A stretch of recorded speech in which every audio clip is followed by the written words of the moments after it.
The Portuguese bowline is a bowline with two different loops that can change in dimension, in size. As you can see, one gets bigger, the other smaller. For making this knot, you have to take your rope.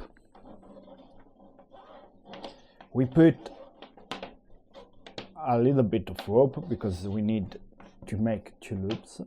We hold the standing part on the left side and the running hand on the right side. On the left side we make a overhand loop. It means that the running hand goes over the loop, over the standing part. Then we make a ring. We put the running hand over this ring, okay. We take a little bit of rope. We do another circle, another loop, and then we put the running hand under this ring, inside the ring, and this part of rope has to be in the middle.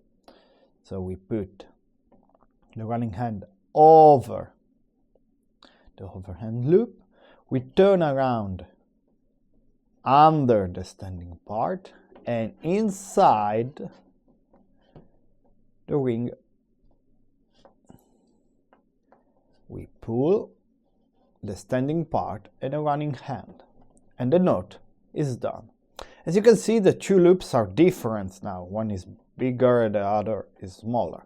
We can use it. We can pull one of the two lines to make it bigger or smaller. When we do, the knot comes a little bit undone, so we have to be sure to pull again the knot, and the knot is done.